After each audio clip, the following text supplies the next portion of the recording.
Ladies and gentlemen, stay tuned to the Fred Allen Show. If within the next 30 minutes you, any listener in the continental United States, answer a telephone call from any giveaway radio program, and because you are listening to this show, you miss an opportunity to win any gift then being offered, Fred Allen guarantees to make good by furnishing an equivalent gift or its value up to $5,000. National Surety Corporation guarantees that Fred Allen will perform his agreement up to a total of $50,000. Notice of any claim under these guarantees must be mailed to Mr. Fred Allen by registered mail, care of the National Broadcasting Company, Radio City, New York, and postmarked not later than midnight, November 8, 1948. Relax. Enjoy the Fred Allen Show.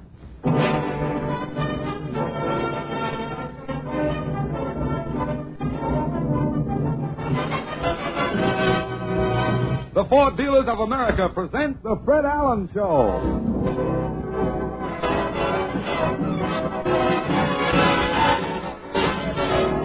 The Fred Allen Show with Fred's guest, Arthur Treacher, Portland Hoffa, Minerva Pius, Pete O'Donnell, Parker Penley, the DeMarco Sisters, and Al Goodman and his orchestra. And this is Kenny Delmar speaking for your Ford dealer. Well, they've counted the votes from every last precinct, and I can now announce the winner. It's the same the whole land over. In the new car field, Mr. and Mrs. Public overwhelmingly prefer the new Ford. And why not? With its new low look and marvelous midget ride, hydrocoil and Paraflex springs, and magic action brakes, the 49 Ford is unquestionably, indubitably, the car of the year. Your Ford dealer invites you to meet the winner tomorrow.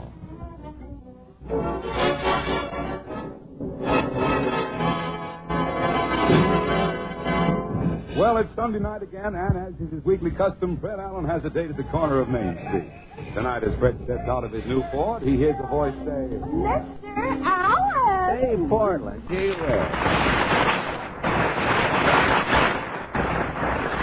Say, I'm a little late, Portland. Have you been waiting long? Oh, no, I was in that French cafe across the street. French cafe? Les Naseaux d'Anguille. Les Naseaux d'Anguille? What is that in English? The nostril of the eel. The nostril. You know, all those French cafes have crazy names like that. There's one down in Greenwich Village called Coup d'eau Couchon. What is that? The swine sinus. It's a French cafe. The fellow who runs it doesn't know what it means. He bought it from a fellow without an interpreter, and he stuck it. But French cafes are always so dark, Portland. That's right. French chefs use so much garlic. In the dark? You can locate the food. Oh, I often wondered why that was. The place you just ate in over there looks awfully small. It is. The pants on the lamb chops are knickers. Oh, they are really? They split the peas 60-20, do they? Say, I know a French restaurant. The ceiling is so low they serve the frog's legs squatting. Say, what's that crowd over there across the street? Well, that new picture just opened, Snake Pit. Well, how do you know it's Snake Pit? The line outside is coiling around the theater. Coiling around. Say, Portland, I just remembered. You know what? I forgot to get the paper tonight. Let's take a walk down Main Street. Well, let's get going.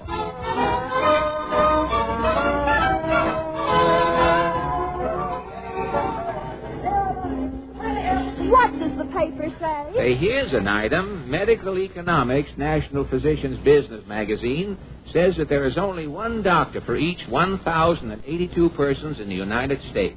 I wonder if people are worried. Well, let's ask some people now as we walk along Main Street. Hey, this man coming with the Leghorn briefcase. Pardon me, sir. Claghorn's the name, son. Senator Claghorn, that is. Well, Senator. Well, here I go again. I've been laughing since last Tuesday.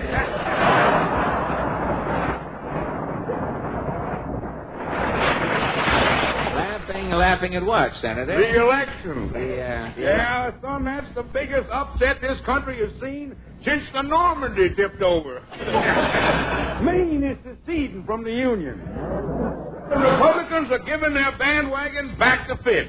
This is one thing the elephant will never forget. Tell me, what about Dr. Gallup and Mr. Roper with their polls? Well, this is the first time in the history of statistics that the polls have gone to the dogs.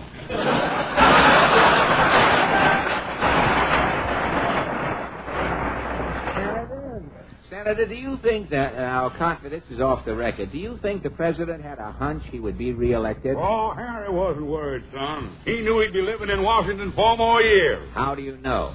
2 days before the election, I seen a piano tuner going into the White House.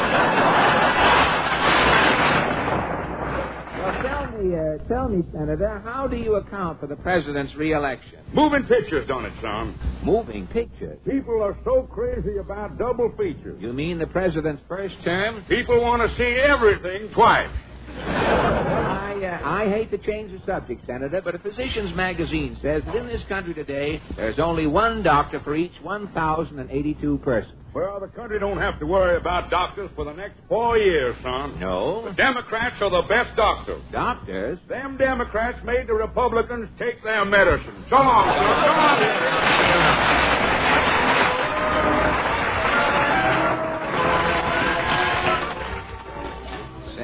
It sure is a swell night to walk down Main Street, Portland. Look at this picture in the barber shop.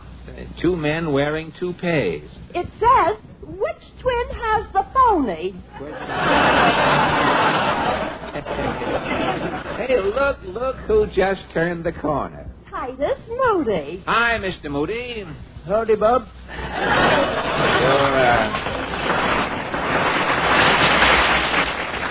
You're out, aren't you out late, Mr. Moody? Yes, I am. I had to go to a Alf Landon testimonial dinner.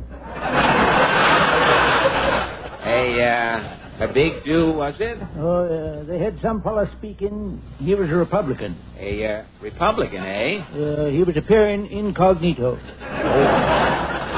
His talk was, America, is it utopia? Well, do you think America is utopia? Not while I'm paying $3 for overalls, I don't. Well, tell me, Mr. Moody, what about this shortage of doctors? Why, I don't know about human doctors, but vets is going crazy. You mean veterinarians? Cow doctors. Cow doctors. I had a cow that had an ulcer. And you called a vet to operate on the cow's ulcer, did you? He drove up with his trailer clinic. The vet was busy, I imagine. On the floor, he had a horse laying down, waiting to get his tonsils out. 2 goats was leaning in the corner underneath her. Yes. And swinging in a hammock, he had a pig in traction. Pig in traction, eh? That vet must have been confused. He didn't know what he was doing. Did he operate? He took the whole insides out of my cow. Yeah? And he put in the insides of a hen. The vet put the insides of a hen in your cow? What happened? Why, today, before the cow will give a drop of milk, she has to set on her nest. So long,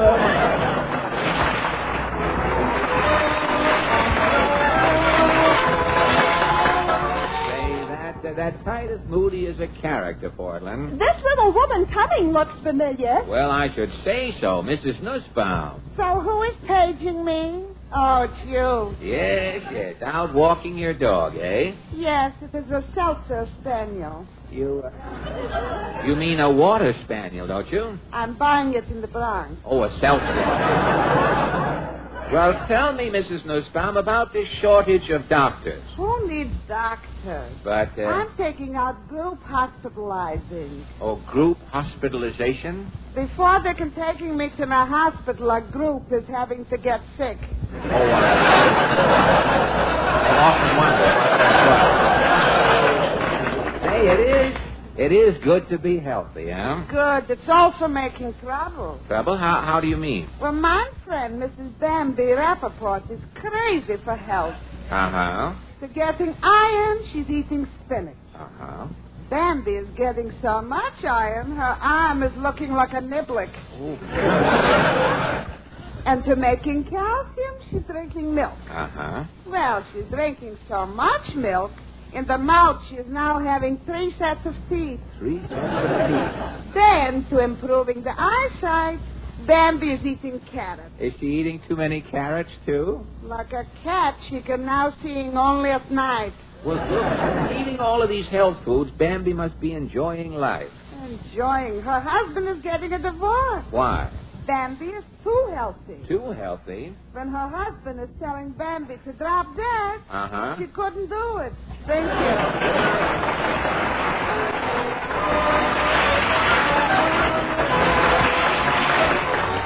Well, you sure meet some confused people on Main Street, Portland. You haven't found out much about the shortage of doctors, have you? No, I haven't. Say, let's try this man coming along playing with the barbed wire yo-yo. Pardon me, sir. Rejoice, brother. My name is Humphrey Titter. Humphrey Titter? I'm the Joy Boy. Stand back, brother. I'm letting go of Bluebird.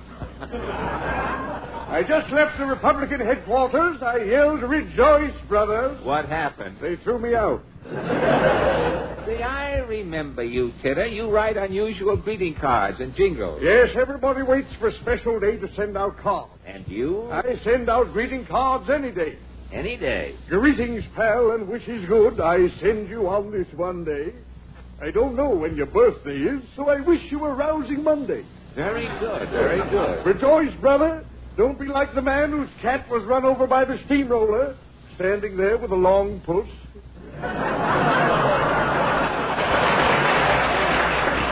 Look, Mr. Titter, what is the country going to do about the shortage of doctors? I shall write a jingle. Take this down. What's the title? Your doctor. I have it. Your doctor. Your doctor is your best friend. His skillful diagnosis informs you promptly when you're sick, if it's virus or thrombosis. Your doctor quickly feels your pulse, arrives at his decision, and with his shiny scalpel, he soon makes a long incision.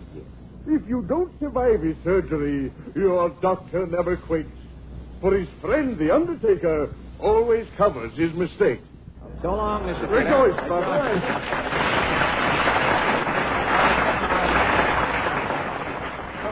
Come on, Portland, let's go. Wait till I look in the music store. Yeah, what is that bust? That fellow, the bust of that fellow in the window there. It's Jack Igan. Oh, God. And he picks the song of the week. What is Jack's selection this week? Al Goodman and his orchestra playing, and the five DeMarco sisters singing the Money Song. Hey, I wonder how that sounds, the Money Song.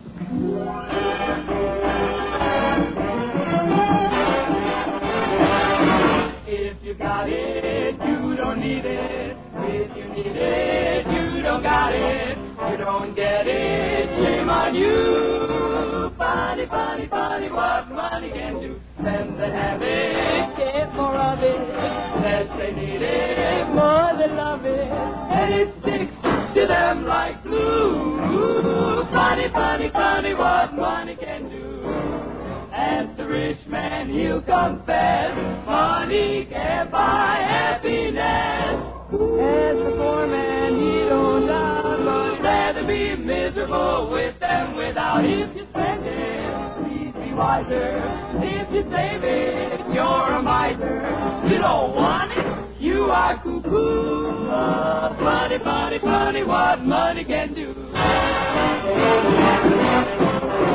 It's a bad thing, oh yes, very full of germs, unsanitary. Will I have some cheese thanks? Funny, funny, funny, funny. Funny, funny, funny. Funny, funny, funny. Funny, funny, funny. Funny what money, money, money can do.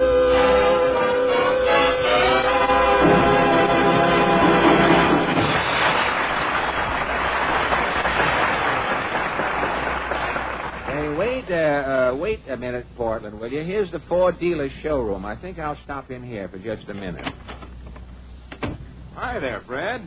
Can you give me a hand with this job? Say, what's going on, Mr. Dealer? That stepladder, that hammer, those nails? My wife just finished embroidering a motto, and I want to hang it. Let me see. Oh, it's that old motto, there's no place like home. Yes, huh? Fred, my wife modernized it. This motto says, there's no place like home for Ford service. What beautiful sentiment. Now, if you could only get another motto, you know, like, a man's best friend is his home.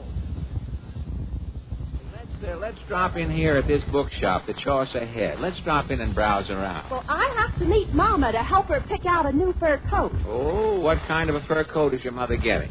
Some man with a pushcart tried to sell her a Hudson seal, but Mama was too smart. How do you mean, too smart? Mama knows there aren't any seals in the Hudson. Your mother really? Portland, don't let your mother get a squirrel coat.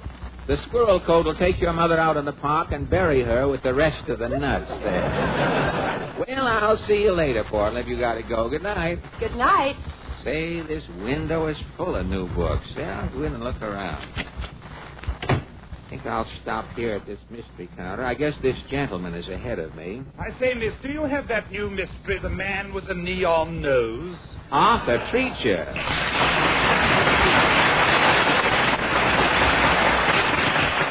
Arthur, what are you doing here at the mystery counter? I'm buying mystery stories to take back to England. I'm going to do a crime program on television in London.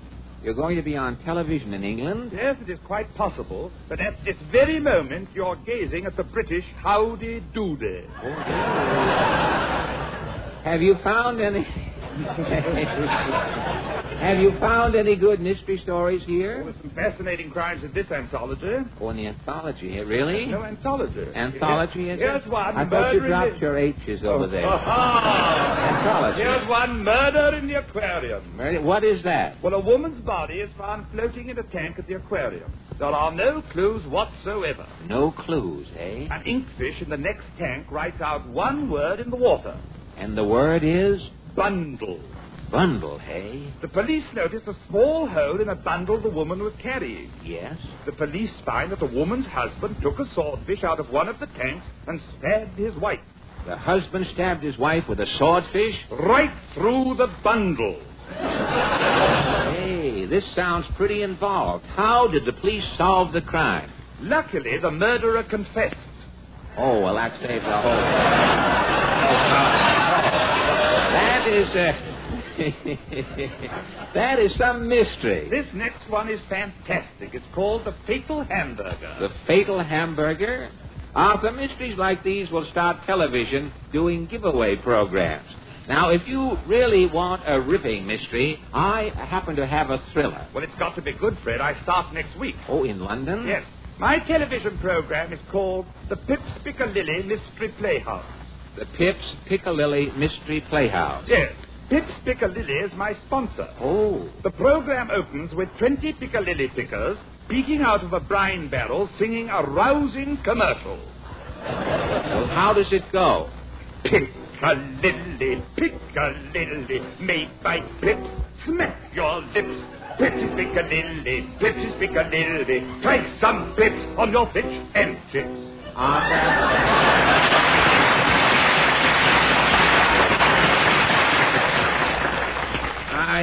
Arthur, my mystery will be great for the Pips Piccadilly Playhouse. What's your mystery like, Fred? Well, the program opens with a lumbering fanfare.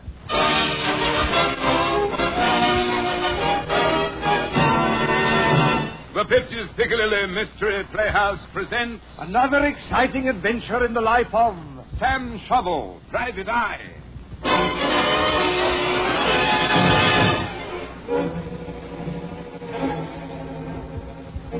I am Sam Shovel, Private Eye. I've cracked a lot of tough cases, but the toughest case I ever cracked was the case of Sir Hubert Bottomley. One day I'm sitting in my office, dropping some murine in me private eye. I'm just squeezing out the dropper. Hearing a knock, I deduce that somebody's at the door. Well, I say, come in. To-do. Yeah, lady? I'm looking for Sam Shovel, private optic. I'm Sam Shovel. I'm Lady Bottomley. My brother, Sir Hubert Bottomley, is missing. Missing what? He's missing himself. Oh. Has you looked around in his coat? I don't know. Sir Hubert's been here in America. Yes. Every month I've been sending him his allowance, 20 pounds. 20 pounds of what, lady? Money. Oh, money. For 15 years I haven't heard from Sir Hubert, so I decided to come to America. Yeah? Mr. Shovel, you must find my brother. Lady Bottomley, I'll find Sir Hubert Bottomley, or my name ain't Sam Shovel, Private Eye.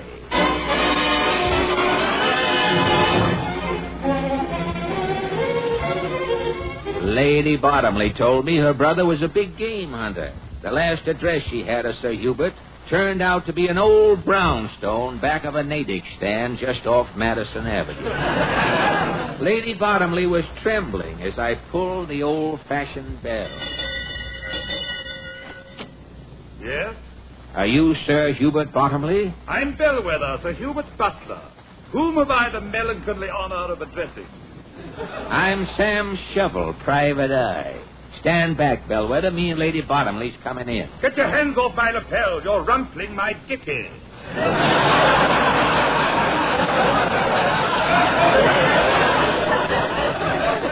I say, Bellwether, will you announce to Sir Hubert that his sister, Lady Bottomley, is here? I didn't like the looks of Bellwether. From the way he was talking, I couldn't tell if he was English or if he just had bad bridge work. I was just putting the magnifying glass on Bellwether when he said... If you two damp intruders will excuse me, I shall slip along to the trophy room. I have to shampoo a moose head. Not so fast, Bellwether. What's this trophy room? Oh, my brother, Sir Hubert, is a big game hunter. Oh, rather. On his last trip, the master bagged an enormous giraffe. Oh, yeah? Where is the giraffe? Well, the body is in the basement. Yeah. The neck goes through the second, third, and fourth floors. And the head is looking out of the penthouse window. Sounds like a tall story, Bellwether. Bellwether and gentlemen, if you don't mind, would you announce me to my brother, Sir Hubert? Yeah, Lady Bottomley here thinks Sir Hubert's met with foul play. Oh, preposterous. Obviously, eating meat has unhinged Lady Bottomley's reason. At this precise moment, Sir Hubert is in the game room playing chess with Lord Beaverball. Bellwether, you heard Lady Bottomley. She wants to be announced. As soon as Sir Hubert finishes his chess game, I shall announce Lady Bottomley.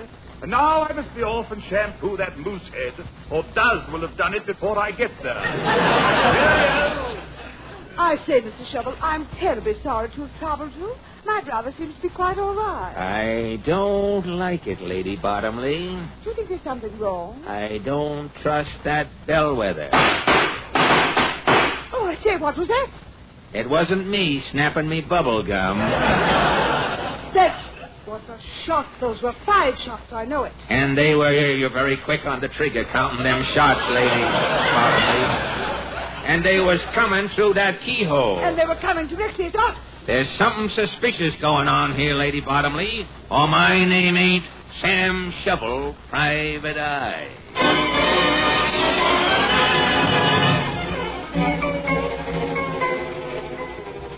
They was shots, all right. Me derby had a crease in it. Me badge had a dent in it. And me coat had 7 new buttonholes. There was only one way to find out who was shooting at us through that keyhole. I opened the game room door. Sam Shovel. Bellwether. What's the big idea, firing that shotgun through the keyhole? Oh, I thought you'd get a bang out of it. While Bellwether was amusing himself, I took a quick gander around the game room. Sitting at a table motionless, there was 2 men playing chess. I was just ready to pounce when I heard Lady Bottomley say... Mr. Shovel. Yeah? One of those men playing chess is my brother, Sir Hubert Bottomley. I'll soon check on that, Lady B. Hey, you with the half a pair of glasses. I say, what's all the hugger-mugger? Can't you see we're playing chess? Bellwether. I'm sorry, Lord Beaverboard. I told these 2 fruity intruders that I would announce them when you were finished. Sir Hubert! Oh, Sir Hubert, you recall your sister, Lady Esther? Sir Hubert! Hey, what's wrong? What's wrong, Lady Sir Bottom? Hubert, he's dead! Dead? By Jove, that explains it. Explains what? Well, our chess game, Sir Hubert hasn't made a move in ages. He's just been sitting there holding his bishop. Heart failure, you think? Possibly was bored to death. I'm dull company, you know. No, yes, there's both wrong. What? Sir Hubert's got a hole in his head. Look, this dimple has no bottom to it. You're right. It's a bullet hole. This is moida. Moida? Moida. Nobody's leaving this room. Come clean now, somebody. Who shot Sir Hubert? Well, none of us could have done it, old boy. We were all here in the room together. Hey, that's right. Shovel, there must be somebody else in the house. I can take a hint, Lady Bottomley. Come on, Bellwether. I'm finding that somebody else, or my name ain't Sam Shovel, private eye.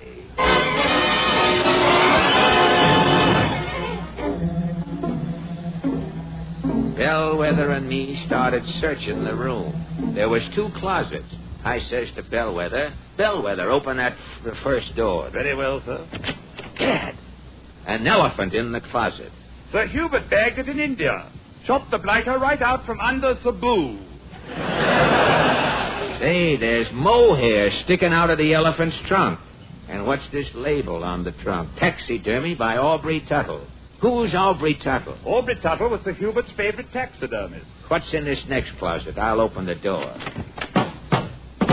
Jeepers, 4 dead bodies. There's something here that ain't kosher, Bellwether. I'm taking another gander at Sir Hubert's body. Mr. Shovel, what's this Sir Hubert is sitting on? Oh, it's a newspaper. Sir Hubert is only 4 feet 8 inches tall.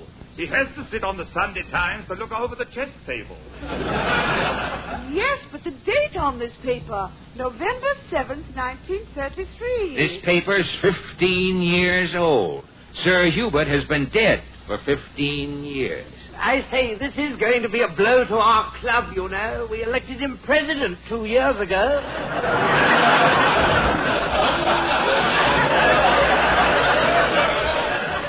It's incredible.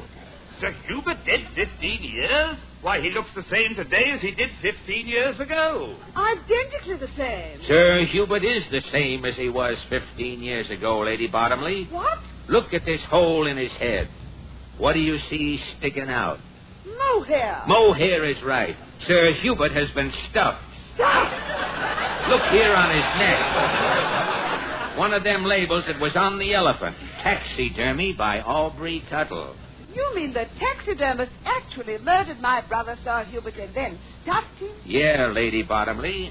Extraordinary. Who was the taxidermist? You, Bellwether. But I'm the butler. My name is Bellwether. Hercules T. Bellwether. Oh, yeah? That signet ring on your thumb there. The initials is A.T. A.T.? Oh, that's an abbreviation for Athley. Rule Britannia. Stop the music!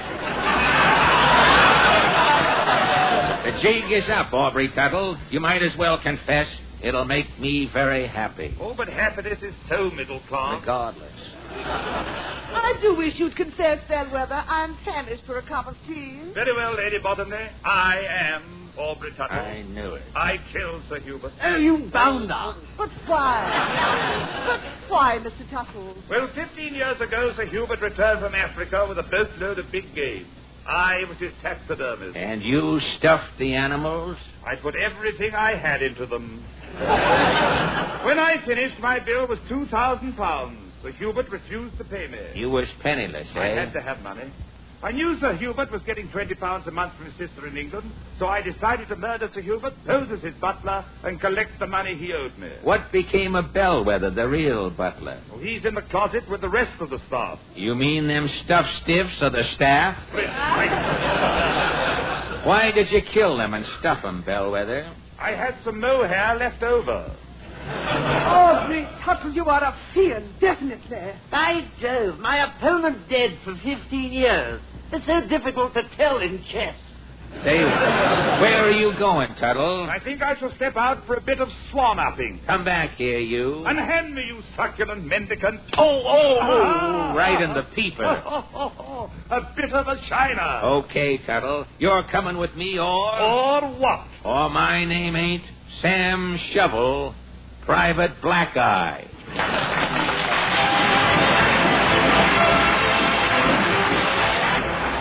As we take a final look around the Ford dealer showroom at the shiny new Fords, here's an invitation. Your Ford dealer wants to show you the 49 Ford. You owe it to yourself to see it. So come on over. With its new low look and midship ride, magic action brakes, and new springs, the 49 Ford is the car of the year. Next week, our guest will be Miss Helen Traubel. Thank you and good night. Don't forget, next Sunday night, tune in Fred Allen and relax. The Fred Allen Guarantee and National Surety Corporation bond will be in effect for Fred Allen's program next Sunday night.